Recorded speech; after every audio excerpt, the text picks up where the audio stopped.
All right, welcome back, guys. Today we're going to cover some really interesting follow-ups to our last live stream.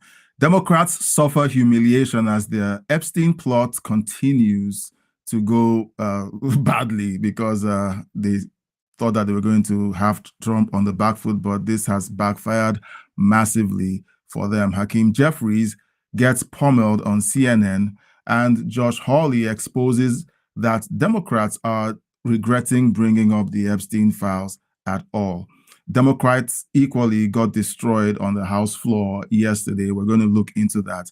And Nicki Minaj speaks out on the violence happening against Christians in Nigeria as the Nigerian foreign minister got destroyed on Piers Morgan Uncensored. All right, so please stay till the end of the live stream. There's a special video that I'm going to play.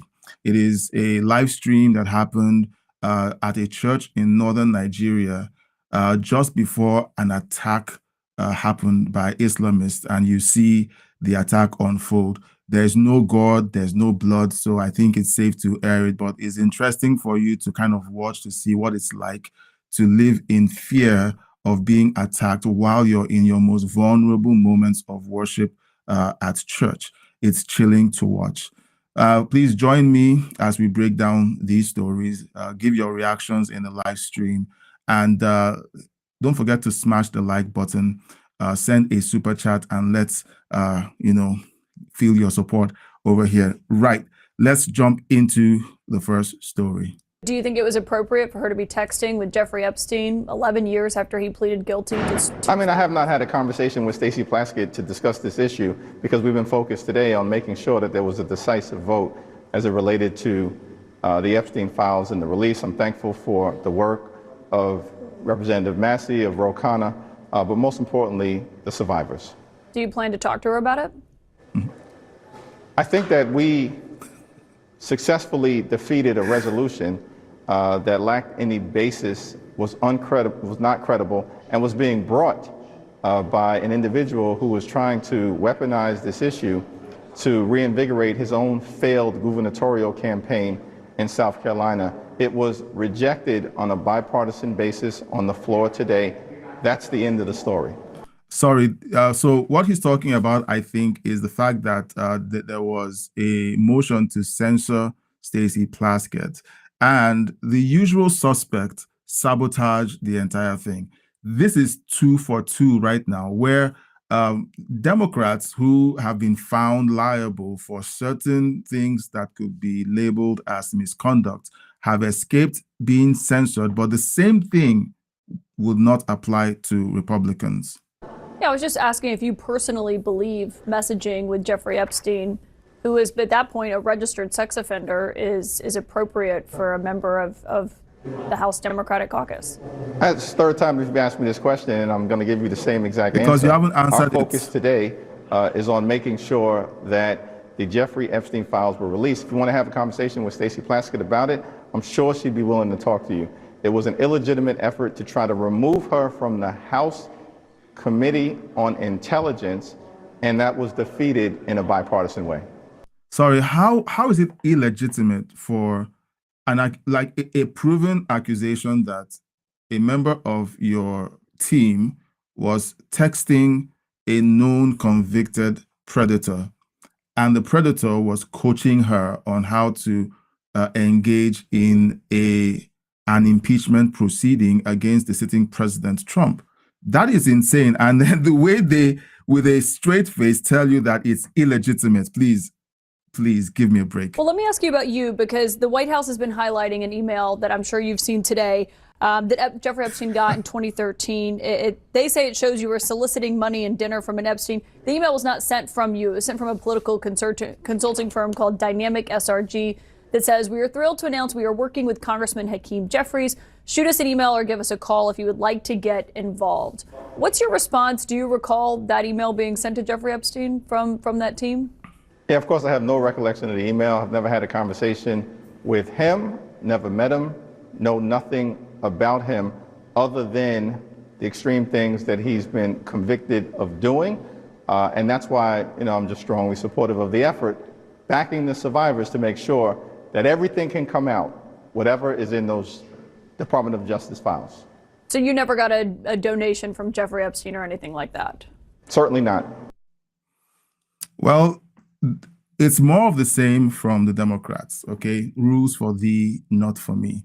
If this was a Republican who was caught colluding with a known criminal, getting pointers, and then essentially getting a pat on the back when they did exactly as they were told, the Republicans would be all over it. That motion to censor the Republican would have passed and will be well on to something else. And this is the reason why a lot of people feel that that Republicans in the House are spineless. Now, Josh Hawley, had his moments to actually talk about this situation. Do you think it was appropriate for her to be texted? Excuse me, and then we're going to jump into his interview, and essentially he tells us exactly what we know is happening already, is simply stating the obvious. But let's hear him expose how the Democrats really feel about their motion to bring up the Epstein files. Hakeem's people asked Epstein to come to dinner and meet him after he was convicted for fooling around with a 14-year-old. Yeah, how about that? I mean, this is why the Democrats they're going to regret, I think, ever playing around with this, and they're going to regret embracing transparency, though I'm glad they did. They thought, I think, that the files would never become public. They thought this was all a game. Well, guess what? They're going to get their wish. They are going to become public. The president's going to sign the bill. The president's been right all along on this. He said months ago, make public everything you can that's not classified. Now Congress is finally going to do it. And I think we're going to learn a lot, Jesse. A lot of people suddenly are going to get real reticent to talk about Epstein, whether it's Hakeem Jeffries, whether it's Larry Summers, that Harvard president you mentioned a second ago who worked for Barack Obama. We're going to find out a lot about a lot of folks, because you know what else is in this bill that just passed tonight? It's got to be a searchable database so any American can go in and read the file. Yep. So, excuse me. All right. So Josh Hawley clearly very excited about the fact that the Democrats didn't get exactly what they wanted. That's how it should be. I'm looking forward to seeing what's there. Yeah. So that's Josh Hawley. Now, let me know your thoughts in the chat, because it's easy to kick back and say, yes, justice, the Democrats are getting their comeuppance. They thought they could, get one over on Trump. And let's leave all the partisanship aside. All right. The documents were released. Democrats cherry-picked a few emails that mentioned Trump and tried to use that as an opening salvo against the Republicans and against President Trump. When you make your entire movement about getting President Trump and not about serving your constituents, that is where you guys fail. You guys just face plant every single time when you do that. Same for the Republicans. Now, the Republicans, after some of the wins that they've been getting, they decide to start fighting. Like, these guys can't even behave for once. Okay, they can't behave for once. Okay, so let me know in the chat. I'm going to jump into the chat, okay, before we move on to the next story. All right, so we have a few. So Wes, thanks for joining us again today. Lock up all corrupt politicians if they are guilty, including Trump. I agree. If you are not going to do that, why all the noise? Let's see everything. Of course, they say that some of the videos are pornographic videos and some of the videos showcase the victims. People are saying blur out the faces of the victims. Let's see who's in there. So let's see who's in the files. Okay, who did those things that we're really upset about. Please let's know your comments. Put your comments in the chat. All right, don't let Wes dominate the entire conversation. Okay, I'm going to be going through the chat with you all. And remember, at the tail end of this live stream, we're going to be looking at a very chilling video. I would like your thoughts on that video when we play it.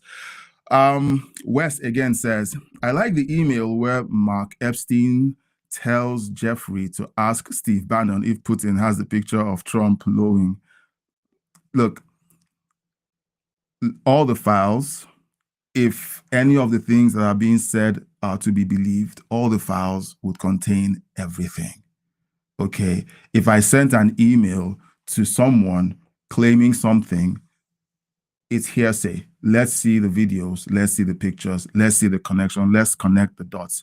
Let the victims who were assaulted by whoever step forward. We're told that there are over 1,000 victims. Let them all step up and let's hear it. It's really as simple as that. Okay? Republicans live. What about ISM? I don't understand that. Okay. Okay, Republicans love whataboutisms. I don't understand how that is relevant. Whataboutisms. So just give me an example. Okay. Wes, give me an example of when Republicans carried out a whataboutism. I need to know what you're talking about. I don't want to assume you're saying something. I don't want to put words in your mouth. So kind of articulate that so I can, really represent your point, and then maybe give a counter if I have to. You don't leave it aside though. I'm still confused. Okay. Then West says, I'm a centrist and an independent. Most of us who think independently would enjoy hanging out here. Okay. We just take a look at both sides. To be honest, like, I am frustrated by both sides. I am. I look at both sides and it's just like, what are you guys doing? So the bottom line is, let's tell the truth. Okay, so I'll take this chat and then jump into the next video. Keep your chat coming. I will be reading your chat. We will be engaging, and just let me know your thoughts. And then we will engage in a very polite and meaningful way. All right, and thank you for your chats. Okay, Wes and Schrodinger's cat. Okay, try saying that 5 times. Lock them all up. Trump, his rich buddies, whatever, them was robbing. Okay, they were colluding with him. Get them all. Well, let's look at the evidence. Schrodinger's cat. Let's look at the evidence. It's really about the evidence. Okay, so let's jump to the next story. Now, in the next story, we're going to see James Comer breaking down everything that led us to this point. Okay, what the Democrats did, what they attempted to do, and what maybe some of us have never heard before. So James Comer gives us the breakdown. All right, hold on. Let me get the file.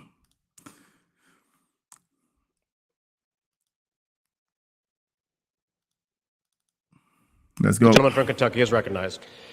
Thank you, Mr. Speaker. As chairman of the House Oversight Committee, I've always believed that sunshine is the best disinfectant. For years, the American people have demanded transparency about Jeffrey Epstein and Ghislaine Maxwell's horrific crimes, and about the federal government's failure to protect the victims. The House Oversight Committee is conducting a thorough review of the federal government's investigation into Epstein. Our work goes far beyond the legislation before us today. We are committed to accountability, transparency, and justice for the American people and for the survivors of these appalling crimes. To date, the Oversight Committee has released more than 65,000 pages of documents, issued 13 subpoenas, and conducted interviews with 2 key witnesses, both of whom were Republicans. The Trump administration has provided us with Department of Justice materials and access to suspicious activity reports. Unfortunately, throughout this investigation, Democrats have chosen to manufacture yet another anti-Trump hoax instead of pursuing justice. So, according to James Comer, they released 65,000 documents, and the Democrats cherry-picked 3 emails where Trump's name was mentioned. So just keep that in mind. They have mischaracterized witness testimony and selectively released documents complete with targeted redactions in an effort to smear President Trump. For example, former U.S. Attorney General Bill Barr, who oversaw the 2019 Epstein investigation, stated clearly under oath that the prosecution team found no evidence that President Trump committed wrongdoing. Despite this simple and straightforward fact, Ranking Member Robert Garcia, moments after that deposition, tiptoed out and publicly claimed that, quote, Barr could not clear Trump of wrongdoing. And this is what we keep seeing. The Democrats do this regularly. Okay, now, if I caught Republicans doing what he just described, I would call them out. You can't sit through a briefing, hear the details that clearly state that President Trump has been cleared of all wrongdoing, step into the hallway and tell the press that you're not convinced and there was not enough evidence presented. It is this kind of behavior that grinds my gears. It's called lying. It's called bearing false witness. It's called TDS, okay? You can't do that, especially when the information is out there and we can all see it. That was a lie, and we have the transcript to prove it. I invite the media to read the transcript. When the Oversight Committee interviewed former U.S. Attorney for the Southern District of Florida, Alex Acosta, Democrats whipped themselves into a frenzy trying to manufacture a gotcha moment, but they failed. Mr. Acosta dismantled the Democrats' narrative. His testimony confirmed there was no contact between President Trump and Mr. Acosta and no connection between President Trump in the Epstein case. Next, Democrats resorted to selective leaks and doctored documents to mislead the American people. Oversight Committee Republicans have posted 65,000 pages of documents we have received to date. Democrats, by contrast, have released fewer than 1 dozen. In their latest selective leak, Democrats... All right, so listen to this. So when you're looking at the two parties, which party is more interested in transparency on the Epstein situation? The Republicans have released 65,000 documents. Democrats have released less than 12. Keep that. Just, look, it's a math problem. We can't continue to deceive ourselves to say you're not seeing what you're seeing, okay? I see the chats, keep them coming. We can't pretend anymore. We just have to look at both sides. If anything goes wrong on the Republican side, let's call it out, okay? Let's just call it out. And in tonight's live stream, I will be looking at some of the issues with the Republican Party. So if you want to hear some of my concerns about the Republican Party, please come back tonight. I will be talking about that. Released just three of the 23,000 pages of documents from the Epstein estate. And they made redactions to 2 of those emails that changed both the context and the meaning of the 3 pages they released. When CNN called them out for their deceptive redactions, Representatives Stansberry and Crockett tried to blame Republicans for their own edits. Now, this is another thing that frustrates me. The Republicans show up on CNN. CNN calls them out on the email and the problem with the email, and Jasmine Crockett begins to try to blame Republicans for the redactions that Democrats made to the email. It's this kind of incompetent lying. If Democrats were more skillful in deceiving us, I would hand it to them and say, okay, respect. You guys are trying. They're not even trying. For the Democrat Oversight Committee edits, after Democrats released only 3 emails, Republicans released over 23,000 pages. And what did Democrats say in response when we released every single document that we got?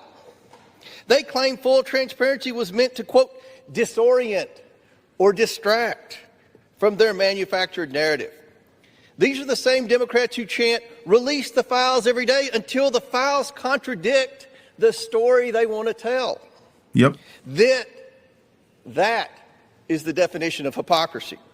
In contrast, full transparency exposed how Epstein appears to be TDS patient zero. The emails reveal a journalist coached Epstein to blackmail then presidential candidate Donald Trump.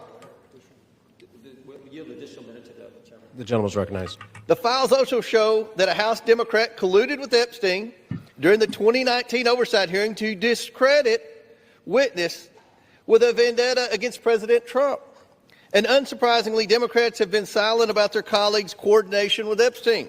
Another email shows Democrat fundraisers invited Epstein to an event or to meet privately with Hakeem Jeffries as part of their 2013 effort to win a majority. So Hakeem Jeffries' campaign solicited money from Jeffrey Epstein. That's what we found in the last document batch. The files underscore why former President Trump must appear for his deposition. We've subpoenaed him. To date, the Democrats have done nothing to help us secure his appearance. I support full transparency. The Oversight Committee will continue to work to get the truth to the American people and to get justice for the victims. That's our goal of this investigation. With that, I yield back. So tell me what you think in the chat. All right, so let's look at your messages in the chat before we jump to the next story, which will interest you. It will interest you. Remember, so just to let you know, next story we're going to be covering Nicki Minaj's statement to the UN concerning the violence taking place against Christians in Nigeria, the foreign minister of Nigeria getting destroyed on Piers Morgan, and we're also going to see a live stream, a portion of a live stream where a church in northern Nigeria was attacked by Islamists. You're going to see them. You're going to see the church service break apart, people hiding, Islamists. Like, it is horrific to watch, and just try and put yourself in their shoes. All right. Now, if you like the content that we're presenting so far, please consider subscribing if you haven't. Like and share the video, and then leave a comment in the chat. Okay, this is an interactive live stream, and I would like to know your thoughts about the stories that we're covering. All right, so let's see.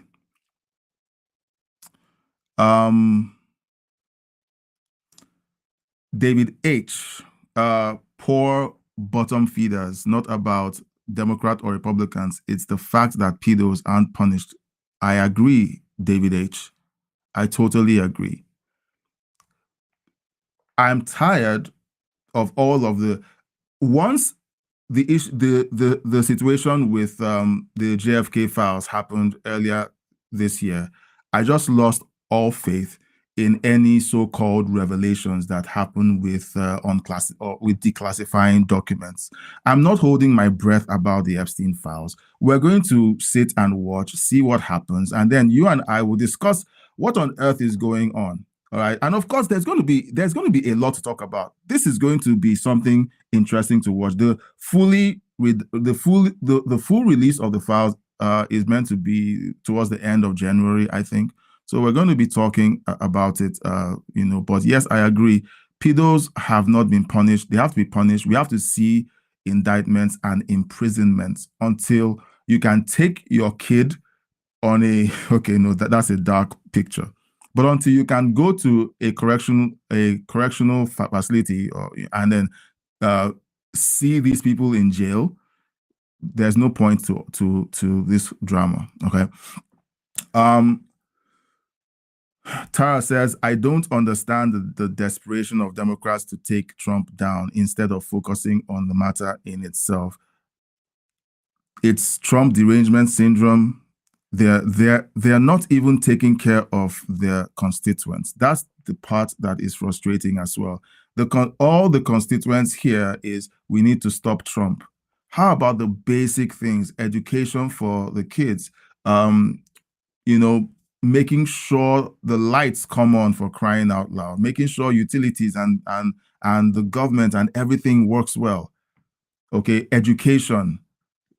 All they hear year in, year out is stop Trump. And that's what they ran on. And people think that it's a good idea. They keep encouraging these politicians by voting them back in. David H. Doesn't matter what party, it's the action of DJT who assaulted a 13-year-old. Okay, David H., where's your facts? If you want to spread hearsay and rumors because it's convenient, because you don't like someone, it's called bearing false witness. Okay? It's called bearing false witness. If you don't have the facts, if it's hearsay, if someone said something on TDSBC or on CNN that has not been proven, there's no fact to it. Can you just hold on until you have the facts? If you don't have the facts, you can say, okay, it's not proven. All right. I didn't like Joe Biden, not personally, but because of what he stood for. But until things were proven, I didn't say, hey, he did this or the other. We have the videos of him owning up to the fact that he forced Ukraine to fire the prosecutor who was going after Burisma. He owned up to it. It's on video. So we talk about these things when they are proven. Until you have something that's proven, you can't say that out loud and not get pushback. You need to show evidence. It's really that simple. Joe Juan Miranda, welcome back. Good morning. Good morning, Juan. Let's see. Tara says, out of 65,000 pages of documents, they sought out 3. Talk about a needle in a haystack. Well, yeah, they did. They really went after those needles. Juan Miranda says, okay, how do you explain Maxwell getting transferred to a minimum security prison after her interview with the assistant AG? All right, so Juan, there's this thing I think happens not just with people like Ghislaine, but also with mob informants and different kinds of criminals. If the federal government can get a confession from them and use that to further a case against other people that they're really after, they strike deals with them. And maybe the deal that Ghislaine wanted was she wanted different to be incarcerated under different circumstances and so on. I saw some people online, on a podcast that I watched, raving about the fact that she got a dog. I'm like, it's all part of the legal system. You guys shouldn't be freaking out. This isn't North Korea, and it's not Siberia. It's not Russia. It's the United States. You guys pride yourselves on being humane to people who are incarcerated. If you try to have a deal with somebody and they say, okay, I will sing if you do this for me, and the government does that, it is part of negotiations. Okay, guys? So let's not freak out over it. It means nothing. It means nothing. It doesn't mean that the Trump administration is favoring Ghislaine Maxwell. Remember, it was the Trump administration who put her husband in jail, where he passed on. It was the Trump administration that spearheaded her indictment and eventually her imprisonment. So there's no favoritism there. Let's not have short-term memory. The Trump administration first term was responsible for putting Epstein away. Donald Trump informed on Epstein to the FBI before he was president. So there's no collusion between Ghislaine and the Trump administration if you look at the history. Chris says Republicans are trying to defund the Department of Education. What are you talking about? Okay, Chris, let me give you the cliff notes. The Department of Education is the highest funded Department of Education in the world, yet they produce the worst educational records, meaning the teachers in there are incompetent. You're spending money on a failed structure. There is a recommendation about what to do about education. So what I would say is, excuse me, if you want us to do a live stream covering the Department of Education and the reform that President Trump and is it Susan McMahon, or I don't, well, she's the daughter of the founder of the WWE.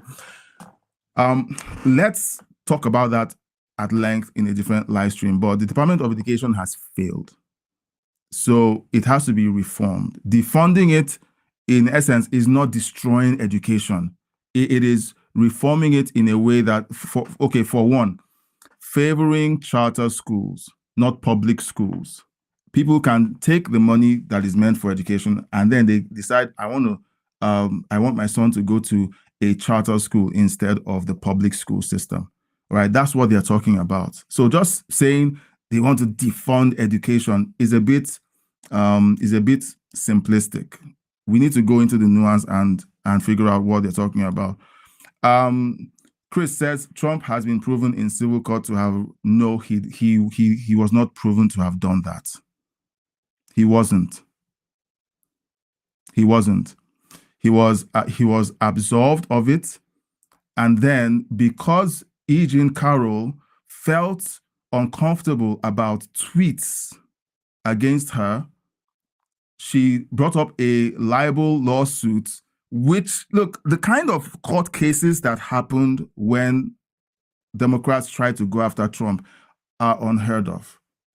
Someone completely different tweets against you, and then you sue the person you have a court case against, saying, because I brought up this court case against you, your fans are tweeting against me. And the judge awarded her, I think it was about $50 million or something obscene. And I think they're supposed to appeal it or something. Look up how many times he's been accused and settled out of court for sexual assault. Look it up live.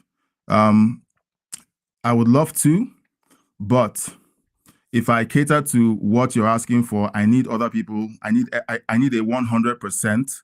And when I say 100%, everyone who is watching on both platforms, I'm watching the numbers. I will count. And then I will count, and then we will, let's see. Chris, let's deal in facts, okay? Let's deal in facts. I have an hour to go through the live stream. I am not Asmon Gold. I don't do 5 or 8 hour live streams, all right? So I have an hour. We go over the stories, maybe towards the tail end when I'm done with the last story. If we have time, then you guys remind me to look up this claim, okay? All right, I'm not dancing around facts. These are things that I've looked into, okay? If I make a mistake while we're looking up live, it is revealed that I made a mistake, fine, I'll say, yes, I made a mistake. It's really that simple, but I did follow these court cases. I did. So let's just move on. One, Miranda, Trump is the most named person in the emails. Why didn't Kash Patel respond to the number of times Trump is named? Okay, so does that mean, was he named as having done anything? Okay, Trump was named, yes. Bill Clinton was also named, yes. Other powerful people were also named, yes. Does it mean they did anything? You don't hear me doing videos saying, okay, Clinton was named. I stay away from those kinds of insinuations because it is disingenuous. If I don't like the fact that it is done for somebody that is on one side, I shouldn't like the fact that it is being done to somebody on the other side. We have to be intellectually honest. That's really what I'm about. I am waiting for the details of everything to be revealed. Simply saying, statistically, Trump's name was named more than everyone else. Okay, so who else was named? We have to be intellectually consistent. All right, guys. I am not a fan of Clinton. but I don't jump on the live stream and say, okay, how about Clinton? Someone accused Republicans of whataboutisms. I haven't done that here. I haven't, only to give this example. So if we don't do it for everyone else who was named, why do it for Trump? It's just a smear campaign targeting Trump, because saying Trump is named in it without actual wrongdoing being identified is just an attempt to discredit the man. It's not fair, and we should aim for fairness. All right, more from the chat. Juan Miranda, okay, where he was murdered, I don't understand. Okay.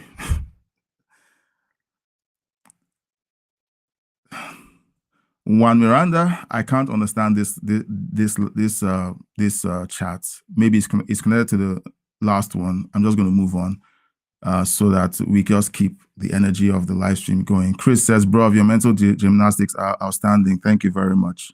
Thank you very much. I take that as a compliment. See, I can be sarcastic too, dude. I've already covered this. I've explained my point of view. If you guys want me to go over all of this in the bonus 15 minutes of the show, if we have a 15 minutes to spare, then we will do that. Chris also says, yes, he was. He was also convicted of defamation. No, he was not. He was not convicted of rape. He was not, Chris. Okay, in the bonus hour, all right, while you do your fact checking at your end, if we do have time, we will do a fact check at my end. Okay, we will check it live. Was he convicted of raping E. Jean Carroll? And then the funny thing is, whenever I do these live fact checks, there are times that people don't like the answers that we get. All right, let's move on. Chris says Trump was convicted of raping E. Jean Carroll, and now he is appealing it. Let us, figure that out. And Trump was also look, Chris. Okay, someone is asking that I should look it up live. Let's finish the last story. I don't want this whole thing to be derailed. I have a final video to play. I want us to go through that.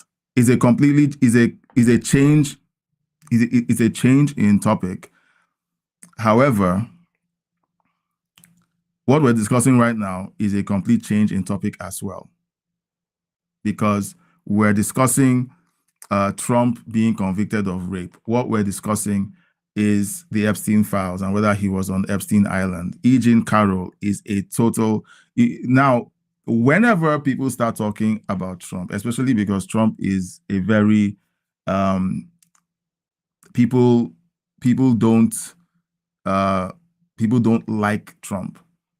Okay, it's very easy to get people to pile on and say yes, he was, yes, he was. Okay, but I always like to give this analogy with sports, and I want you guys to listen. I can see the chat messages, and I'm going to just respond to the chat. Okay. In sports, in a game like soccer, there's if you're familiar with soccer, if you bring down your opponent, if you tackle your opponent in the penalty box unlawfully, you get a penalty. Sorry, they get a penalty. All right, and most times there's a high percentage that the opponent will score the penalty. So now in modern day soccer, players have learned how to dive and pretend that they were brought down illegally. And if your team was the team that took the dive and got awarded the penalty, because you want your team to win, you would celebrate and say, yay, we won. We got the penalty, we won. And that's all well and good. But when it happens to you and your opponent dives and they get given a penalty, you would freak out, right? Every one of us has that sense of justice. It's called justice. If what they did to Trump was reversed and it was done to somebody you support, would you support it still? And I don't need you to kind of rage chat and try and tell me in the chat that you would support it. I want you to think about it. If it was very clear that something was being done wrong in the lawsuit and everything that was being brought against Trump, the state of New York literally had to change the statutes in order to accommodate E. Jean Carroll's lawsuit. For her to say 30 years ago or so, he did this to me in a changing room. Where were the attendants? Where was everyone else? Trump Tower was across the road. At the time, Trump was the most visible person in New York, most popular person in New York. Look, there are factors to this that if we're being intellectually honest, we would break it down and discuss it. Right? It's not about being pro-Trump. Trump is not my uncle. so let's just get that out of the way. You guys are still chatting. I love the fact that you guys are chatting. Thank you. I appreciate the chat. And I'm seeing a lot of sentiment to dive into the story. You made a mistake. You have made a mistake. He was convicted in civil court and he is currently appealing the conviction. But as it stands, he was convicted. Okay, fine. You win, Chris. You win. He was convicted. All right. At the end of this, if there's time, then we'll fact check it. Okay. We will fact check it. Juan Miranda says, okay, now guys, if you're confused as to the source of all the chat, there are two channels, the main channel and the backup channel. All right. So if the main channel is the monetized channel, backup channel is non-monetized. Now, if you've joined and you kind of like the way I'm engaging you, I'm not calling anyone names. I'm not fighting with anybody. I'm not insulting anyone. And I'm grateful to you guys in the chat for being very respectful. I respect it and I thank you for bringing that spirit of respect into the chat. I appreciate it. And I want more of it. So please, even though we push back at each other and we're doing it respectfully, I appreciate it. Keep it coming. Okay. And even if I sort of disagree, prove me wrong. And let me be wrong in a respectful way. And crud, I thought I was right, and I apologize, and I change I change my position. I love what I see in the chat. You guys keep it coming. Now, if you like this engagement and you want to stick around, please consider subscribing to the channel, to either channel. Consider liking the video and sharing the video. And if you can, please consider becoming a member of the main channel. The link is in the video description. If you want, you can. And if you don't want to join as a member and you want to contribute and donate, please consider donating using the link in the chat or sending us a super chat. All right. So let's see. Juan Miranda, Trump has cheated and lied to all his wives. So how honest is he really? And you have a point. I know people who won't do business or who won't hire anyone who is unfaithful to their spouses. But Trump has kind of built a business solving problems for people, and they pay him. So being unfaithful to your spouse is a moral failure, but it doesn't seem to have affected his business. For me, that is a black mark on President Trump. I wouldn't endorse that behavior, and I don't endorse that behavior. It was wrong for him to have cheated on his wives, no matter how hard the marriages were. He chose his wives. He should have stuck with them for better, for worse. But he kept divorcing them. It's a problem. At least he's still with his last wife, even though he did cheat on her with the porn star. So we all know about that story. So yes, I agree. It puts a lot of question to him. And you know what? I think it's a good thing. It forces everyone to scrutinize his decisions and his statements even more. It's a good thing. So we have to take a second look to say, why is he really doing this? Or why is he really saying this? I think it's not that. Now, guys, let me backtrack. It's a good thing that it forces us to take a second look at him. That's what I meant, not that it's a good thing he cheated. I need to clarify that so that you understand exactly what I mean. Juan Miranda, you said Maxwell's husband went to prison. Yeah. Ghislaine Maxwell was married to Epstein.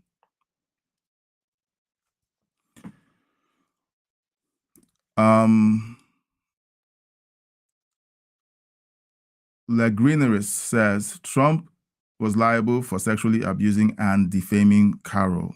That is the language. Yes, he was bad. Okay. All right.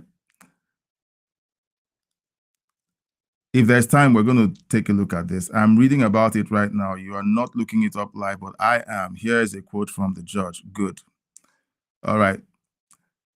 Now, here's a quote from the judge. The jury's finding of sexual abuse, therefore, necessarily implies that it found that Mr. Trump forcibly penetrated her. The judge further writes, in other words, that he raped her. Okay. So that's fine. All right. Thank you for looking it up. Juan Miranda said, so I said that's where he was murdered, meaning, yes, he was murdered in prison, which is another black mark on the Trump administration. Because if this had happened under a Democrat administration, conservatives, we would have jumped on the whole conspiracy theory. Epstein knew something, he was murdered, but it was under the Trump administration, which was confusing for conservatives. But then again, like I've said, Epstein had dirt on everybody, everyone. So let's not get it twisted. He had dirt on everyone. You guys are really hot in the goodness. You guys are excited today. All right. Now, can we cover the last story before we finish up the rest of the chat? And I hope this is a story you guys care about. I hope it is. I hope it is. And I hope you guys stick around for the last video that I will play. And I hope YouTube behaves. So Nicki Minaj gave a statement at the UN about the genocide that's happening against Christians. Now, why does this matter? The world needs to see what's going on, not just in countries like Nigeria, but what's going on in Germany, in Sweden, in the United Kingdom. Everywhere in the world, there's a sense of hostility against Christians or against Christian culture, a plan to replace Christian culture. And we need to open our eyes and see what's going on. Okay. So I hope you stick around and watch her speech. And then we're going to watch a brutal takedown on Piers Morgan Uncensored of the Nigerian foreign minister. The Nigerian foreign minister attempts to gaslight everyone to say, well, this isn't happening. And then he gets a brutal reality check, during the live stream. It's actually a live stream. So let's quickly watch this, and then we'll wrap up with reading the rest of the chat. The gentleman.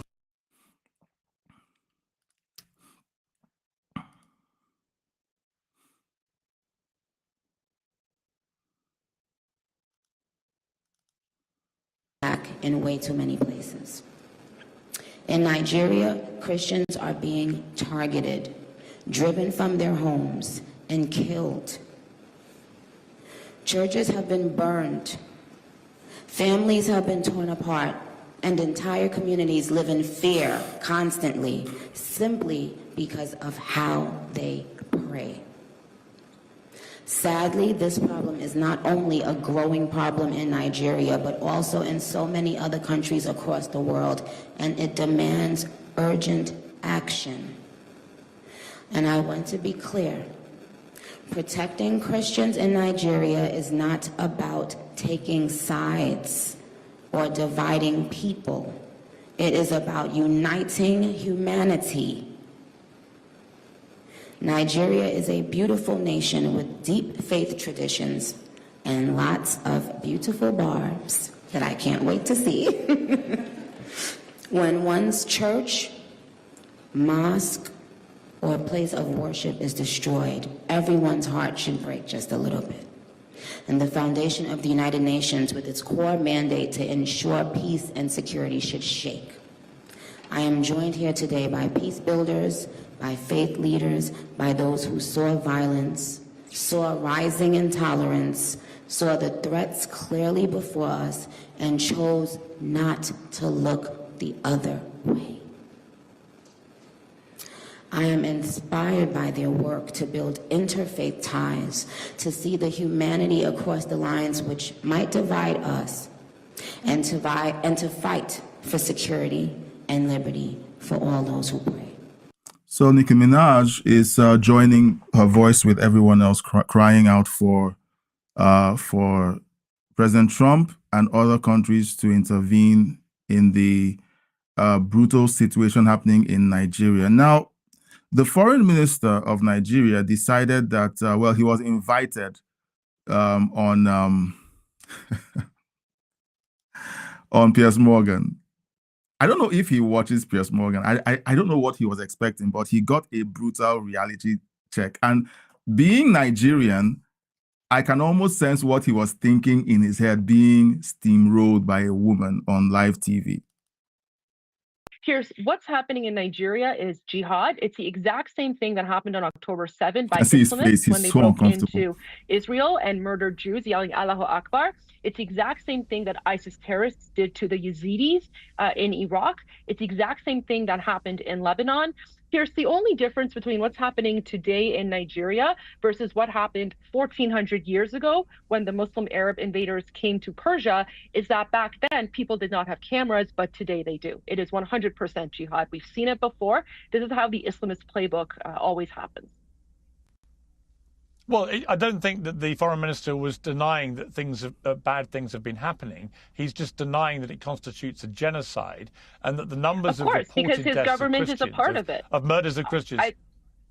I think his government is complicit. Right now, you have an Islamist government in Nigeria. One of the things that he didn't mention to you is that typically it's been a constitutional convention in Nigeria that if the prime minister is Muslim, then if the president is Muslim, then the vice president is Christian. If the president is Christian, then the vice president is Muslim. This is intended to have a proper representation of the Nigerian population. Right now, you have a Muslim president, and then they decided to choose a Muslim vice president, and so there is actually no Christian representation in the Islamist government. By the way, this is a government that is working closely behind the scenes with the Islamic Republic of Iran. You should ask the foreign minister why Nigerian school children are holding pictures of the Ayatollah, who is a brutal dictator and is murdering my people in Iran. People need to look into the linkages between the current Nigerian government and the Islamic Republic of Iran. I was a politician for 7 years, Pierce, and I can tell when someone is lying and avoiding the truth. That's exactly what this foreign minister is doing, and shame on him for lying. Ouch. Now, being from Nigeria, I know how these people think, and he was not taking it well, and you can see it in his eyes. Now, with all of this said, people would go online to say, well, what do we care? You know, let other countries take care of their own business. And I understand that sentiment. But you have something similar to this brewing in the background in your countries, and you need to see how it starts. We see the finished work in countries like Iran. We see the finished work in Iraq. We see the finished work in Syria. But we don't see how it starts, the subtle way it starts, and then it begins to bloom, and then it becomes an inferno. All right. The news crews only show up when the inferno has started. Right now, you guys have a front row seat to see how a country is systematically converted into an Islamic state. We've been talking about this for a couple of weeks. And we mentioned that there were churches that were attacked and burnt and so on, but no one ever saw it happening. Now, this church that we're about to, many churches in Nigeria have begun to live stream their services. They want to be online and they want to live stream their services for people who maybe used to be members and had left the region or left the country, and they want to stay connected with their congregation who are no longer within the vicinity.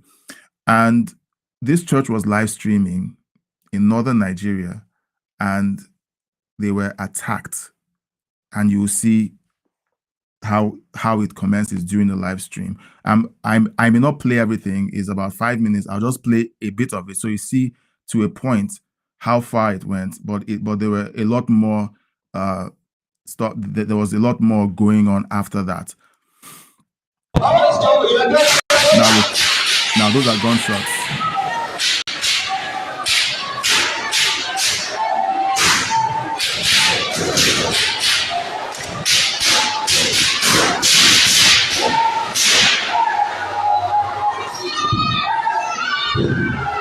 And you can see an elder woman. She can't even run. Their children, and the church is surrounded, so they can't leave. They tried running out through the back, it's surrounded. They rush back in, and now they're still firing.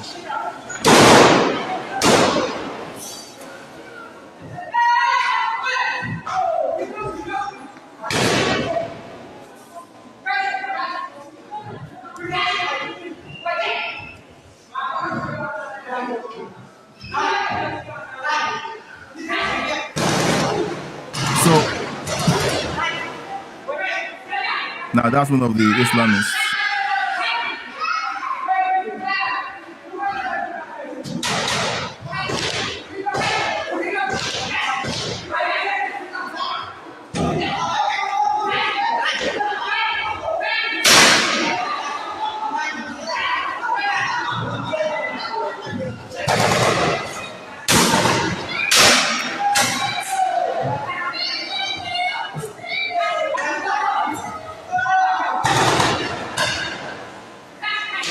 And now they're going to search the church to find where the members of the congregation are hiding.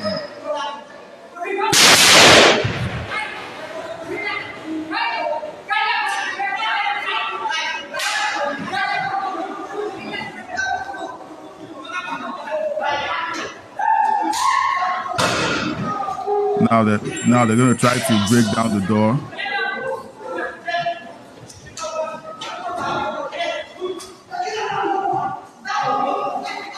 All right, so I'm gonna stop here. All right, there's more to see. All right, now, so you guys pray for Nigeria, but you guys should also watch what's going on in your countries. If there's an overt emphasis on, let me just say it, on Sharia, take note that that's one of the first moves that they make to begin to edge into the political and social sphere. When Sharia was implemented in several northern countries back in 1999, the alarm bells were ringing. People didn't take it seriously. The Christian politicians who were in government were too busy looting. Now, remember, I did air quotes for Christian because anyone who claims that they're a Christian and practices unrighteousness and sin without feeling guilty might very well not be a Christian. They allowed things to spiral out of control and get to this point. Now, you're sitting in a place of worship. You're not armed. All you have is your Bible. You have your kids and your family with you. And next thing you're hearing is bullets zinging through the air in a place of worship. And they barge into the place of worship and start attacking you. This is, with all the politics and all the arguments that are happening online, people should see this because the Muslims claim that they also have casualties. We're waiting to see the mass graves of the Muslims. in northern Nigeria. The same claims happen in places like Syria and Iran. They always claim that it's a both sides thing. But it's funny how it's a both sides thing and only one side seems to be burying their dead. Anyway, let's go back to the chat. All right, let me know what you think of everything that we've discussed. I am going to be finishing up the chat. Let's see. It was murdered, meaning I need to catch. Okay. All right. So I think I did read one. Miranda's last message. Legeneris says, facts do not care about feelings on if we like him or not. He was found liable, and that is a fact. Fine. It's also a fact that many of the judges and the jury had a bias. All right. In a proper legal setting, all right, that would be called a mistrial, because President Trump, like you can't try someone like President Trump, okay? And that's one of the reasons why states don't have the authority to try a former president. The state of New York literally had to rewrite the rules in order to allow them try a former president. This had never happened before. If this were a Democrat former president, Democrats will be up in arms. This is the abuse of the legal system. But it's fine, totally fine when they do it against Trump because of the polarizing nature of his personality. All right. The people who support him feel like if they speak up for him, that they will be demonized because of how polarizing he is. The people who hate him feel justified because of how much a lot of people hate him. Okay, let's learn to speak the truth. All right, let's just be honest about it. If Barack Obama had been brought up on charges by President Trump in his first term or after his second term, what would you as a Democrat have been saying? And what would you as a Republican be saying? And I'm talking to both sides. If Republicans say, yay, you guys are full of it because you claim that President Trump is being witch hunted, but you'll be happy to see a Barack Obama dragged through the same legal system. Yes, okay, he did wrong. Okay, fine. But it is still going to look the same way. Democrats feel like, how dare you attack our Black Jesus? But you're celebrating because Trump was indicted and dragged through the court system. Come on. What are we doing here? We need to always tell the truth. All right? He was found liable. That's a fact. Fine. We're going to go through the hour mark. All right. If all of you who wanted me to fact check this story show up during the live stream tonight, I will do a live fact check for anything you want. All of you. And I can see you. I'm going to do a roll call at the end of this live stream. I'm going to watch out for all of you. If I see you and you're asking for the live fact check on this story, then we'll do it. I'm making that promise. Okay. Watson Smith says Democrats will see their own people involved with Epstein. Adam Schiff, Bill Clinton, George Stephanopoulos. Yeah, because these people were known to have parlayed up and visited Epstein multiple times. All right. So Watson, yeah. And this is public knowledge. So let's all, let's have the Democrats spare us the fake outrage.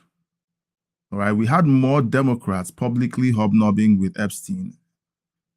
So why the outrage? We're not talking about taking a dive in a sport. We're talking about the rape of a woman.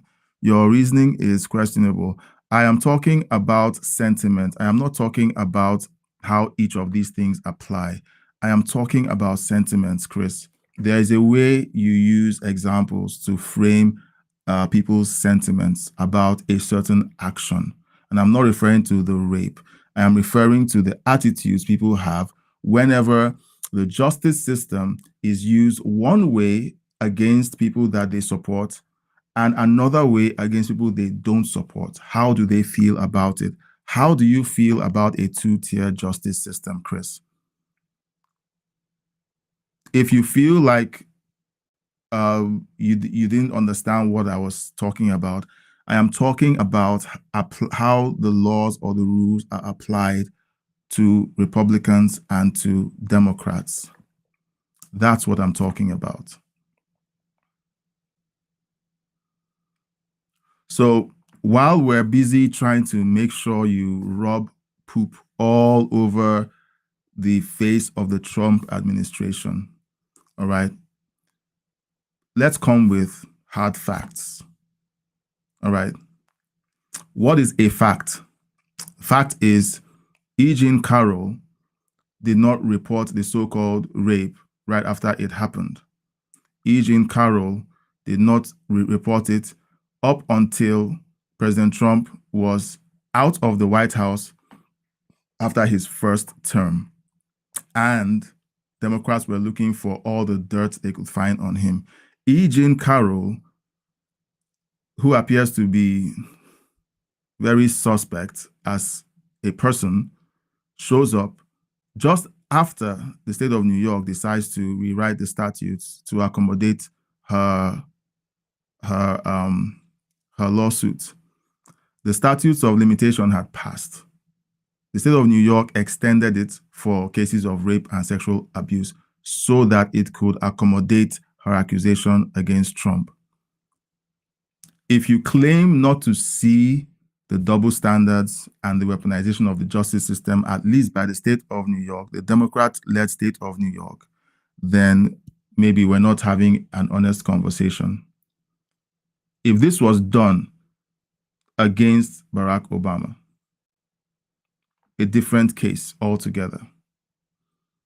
We have the video of the gentleman who claimed that he was a sexual partner to Obama and that they engaged in the consumption of cocaine, which I think a lot of people frown at. I don't know if it's a criminal offense to partake in cocaine.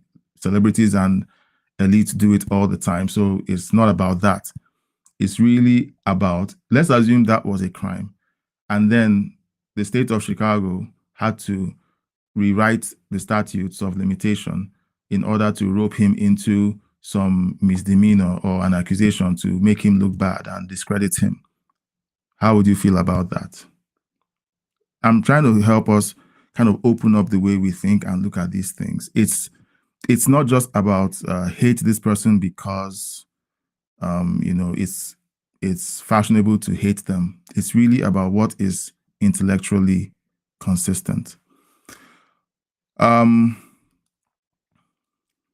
Watson Smith says, the Democrats had 4 years to release the files.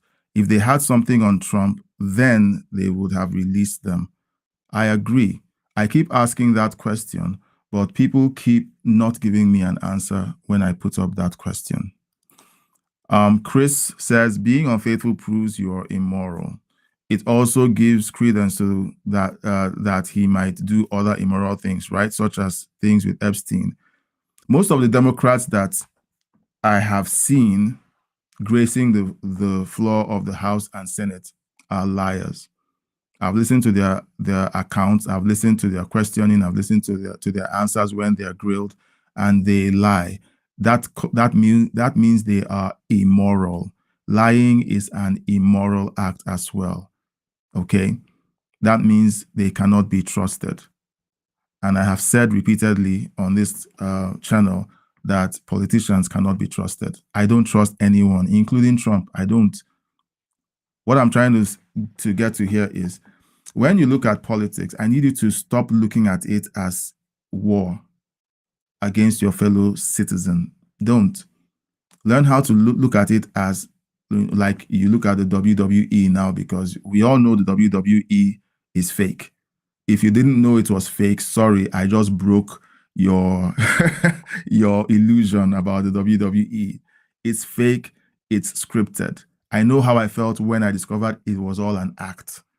Politics, not just in the United States, but everywhere else in the world, is an act. It's power play. Anyone who is involved in there sees you and I as pawns in their little game. Do you want to keep being a pawn?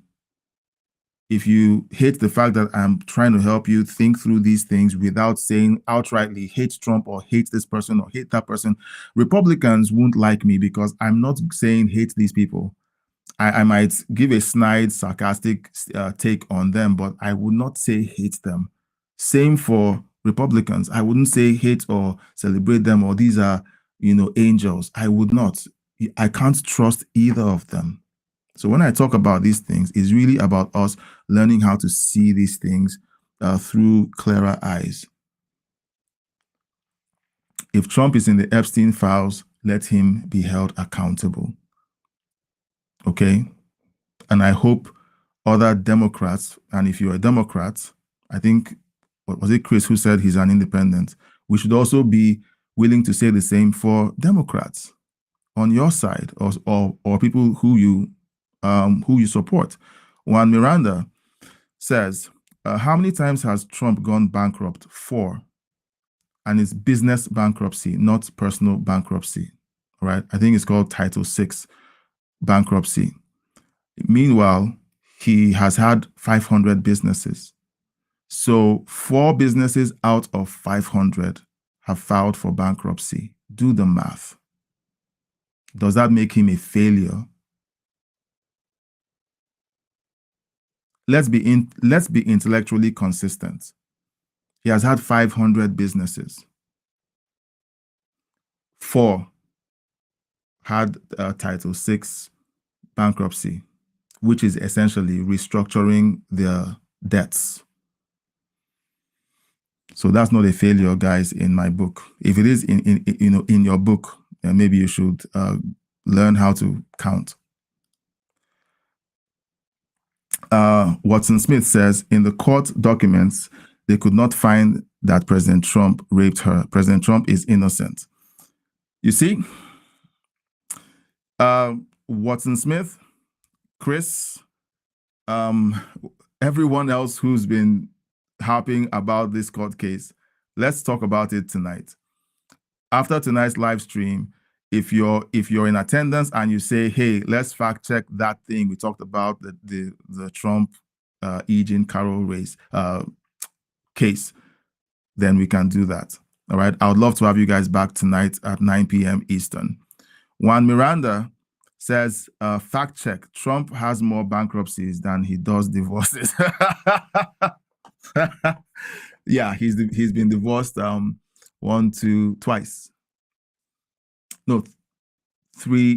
twice. He got married to Ivana, then got married to the American lady, and then divorced her, and then got married to Melania.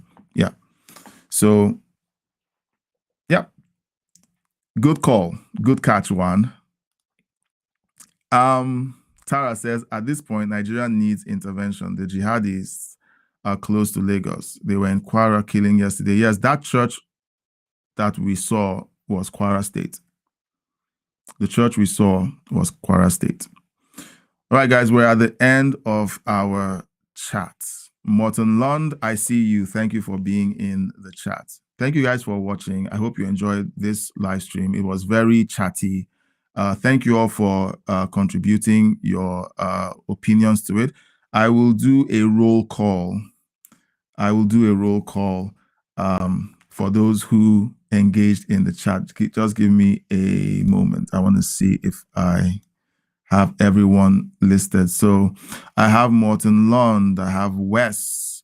I have Schrodinger's cat. I have David D. Tara. Juan Miranda, Chris, and let's see, Legrineris, and Watson Smith.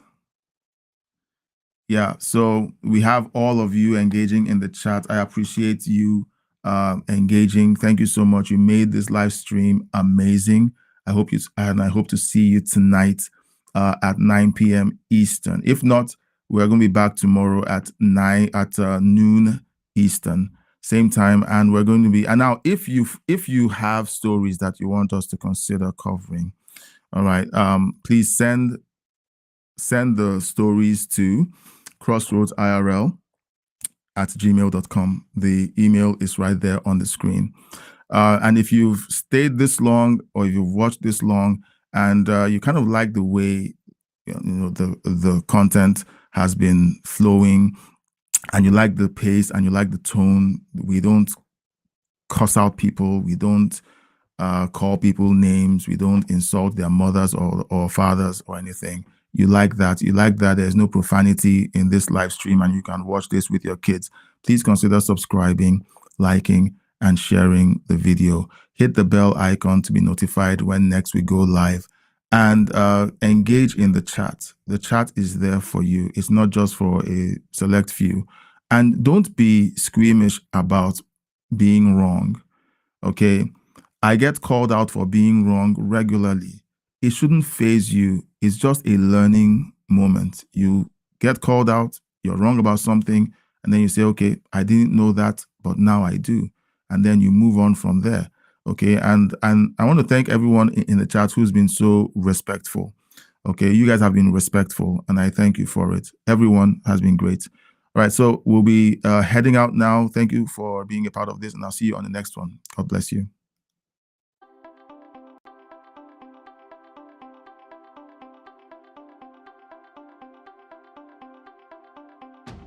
Welcome to Headlines and History, live news reactions and your views. We're about to go live soon, so grab your spot and get ready for a sharp, balanced take on today's biggest news stories with a dash of historical insight. Stay tuned. Each week, we tackle the headlines that matter: politics, economics, global events with a balanced lens. We'll react live, tie today's stories to historical moments, and spotlight your views in the chat. From trade talks echoing the 1990s to crises recalling 2008, we're here to unpack it all. Your voice drives the show. Share your thoughts or historical parallels in the live chat, and we'll dive into the best ones. It's news, context, and community all in 1 hour. We're moments away from launching Headlines and History. Stick around for live reactions, historical nuggets, and your chance to chime in. Hit the notification bell, prep your comments, and let's make sense of the news together. See you soon.